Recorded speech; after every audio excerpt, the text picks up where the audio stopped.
John Ames, Associated Press. Georgia Democratic gubernatorial candidates and former state representatives Stacey Abrams, left, and Stacey Evans take part in a debate May 15 in Atlanta. Abrams defeated Evans in the primary and is now the Democratic nominee for governor. By Kayla Epstein, Washington Post. The historic wave of women running for Congress and governor this year already has landed 78 women on November ballots in several states. It also has revealed an uncomfortable truth: to seize political power in a landscape still dominated by men, many women are going to have to defeat another woman along the way. Dozens of such contests already have been held that elevate one woman and disappoint another, a reckoning that resumes Tuesday, when 8 states hold primaries. Stacey Abrams made history as the first black woman to be a major party nominee in the country, but she had to beat fellow Georgia state legislator Stacey Evans in a May 22 race to get there. Some women running against other women said they found this new dynamic liberating in a cycle where Democrats have made clear at the ballot box that they want to send a woman to Congress, where men still outnumber women 5-1. And most of the female candidates are Democrats, many of whom are appealing to voters with overt references to women's rights. Such an appeal is more complicated to make when you don't have a male opponent. However, the female face-offs also can force voters to look beyond gender, to the issues. Start your day with the news you need from the Bay Area and beyond. Sign up for our new Morning Report weekday newsletter. Because I'm taking on a woman incumbent, the focus has been a lot on the very sharp policy differences, said Katie Porter, a Democrat and consumer advocacy lawyer who hopes to unseat Rep. Mimi Walters, R. Irvine, in California's 45th district. Voters immediately say, why should I choose one over the other? And the answer to that question can't be because one is a woman, and one of them is not a woman. In California's top 2 primary Tuesday, the 2 highest vote-getters will move on to the general election, regardless of party. The women are facing several male Democratic opponents. If Katie Porter does get through the primary, Walters said, I don't believe I'll be campaigning any differently against her than if I had a male candidate running against me. I run on issues. That's an advance regardless of outcome, said Kelly Dittmer, who studies gender and politics at the Center for American Women and Politics at Rutgers University. With a paucity of female candidates, our tendency is to lump them together and say, she's the woman candidate in that race, Dittmer said. The more women you have running against each other, it really brings to the forefront the diversity among women, as candidates and as voters. The all-female races haven't banished what many women said is an unwelcome focus on their appearance.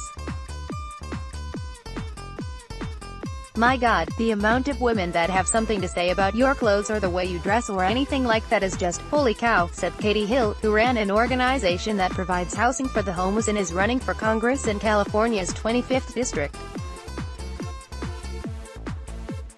At one point, a female voter told her she needed to wear pantyhose to be taken seriously. Another woman in that race, Jess Phoenix, said she hadn't received any sexist remarks in person. But after she announced her candidacy, a troll found an Instagram photo on her personal account that featured her with torso exposed, to showcase a new tattoo on a side of her ribs.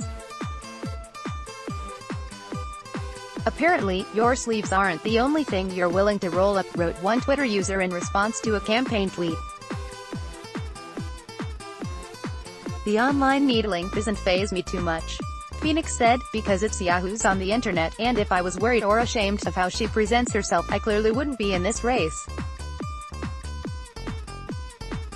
You know what you get into. Expectations about gender and candidacy may vary by generation. Hill, a first-time candidate, said the comments about her appearance came from older women. Reading this on your phone? Stay up to date with our free mobile app.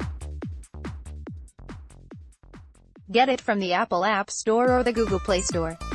Her qualifications also were questioned in ways she perceived as sexist. Why did you jump ahead of line? Why didn't you wait your turn? You get a lot of that, even though no one in my race on the Democratic side has held any kind of public office before, she said. Phoenix, a geologist who studies volcanoes, leans hard on success working in male-dominated sciences. I am able to get a team going and accomplish what we need to accomplish because, you know, for me it's about what your output is, she said. There have been hard-fought and high-profile races between women before, of course. What has become clear this year, with more than 525 women running or saying they will run for Congress or governor, is that women can compete just as fiercely as men. What's not clear is whether voters would fault them for it, said several candidates. Laura Moser, center, chats in Houston on May 22, 2017. Moser ran for a seat in Texas's 7th district, aligning herself with the progressive wing of the Democratic Party. Michael Stravato, for The Washington Post, Texas's 7th congressional district around Houston drew national attention for its inter-party acrimony. The Democratic Congressional Campaign Committee, DCCC, favoring the more centrist Lizzie Pannill Fletcher, released opposition research on one of her opponents, Laura Moser, who aligned herself with the progressive wing of the Democratic Party. One thing someone said to me very early, and I've been very careful about, is, don't be the bad stereotype of women going against other women. That sort of catfight stereotype, Moser said in an interview before the runoff, which she lost by more than 30 points. She said she had been careful not to descend into any personal warfare during the campaign, and she immediately endorsed Fletcher after the election. Fletcher said that voters were focusing more on issues such as Hurricane Harvey relief and less on the gender of the candidates or the DCCC drama. "We're just trying to stay above any kind of fray that's anything other than talking about the issues to the voters," she said. Fletcher also had the backing of Emily's List, dedicated to providing funding, resources and advice to progressive female candidates who support abortion rights. In races with multiple women who align with its values, the group either sits the race out or gets involved only if it can help a strong candidate move on to the general election.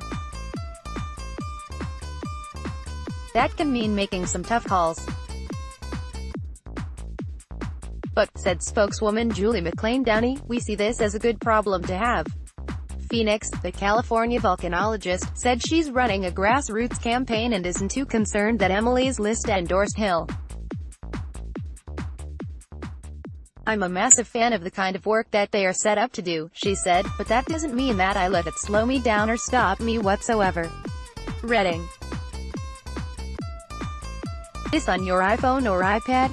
Check out our new Apple News app channel here and click the at the top of the page to save to your Apple News favorites. The new landscape of women running for office might create opportunities to change up existing structures and assumptions about what women need to win. "I just think it's so positive that you have your Emily's List candidate, and then you have the more rogue candidates who maybe nobody in the establishment told us they could run," said Susanna Welford of Running Start, a nonpartisan group that trains women to run for office. "Maybe nobody believes that they even have a chance," she said. "I want more of those people." You might also like Curry Out for 3 weeks. The new paper ex-Malaysia PM Najib asks for witness protection from Straits Times. Apply for credit cards on bankbazaar.sg and get in www.bankbazaar.sg. 2 things to consider if you are getting an integrated. Now he, MercuryNews.com recommended by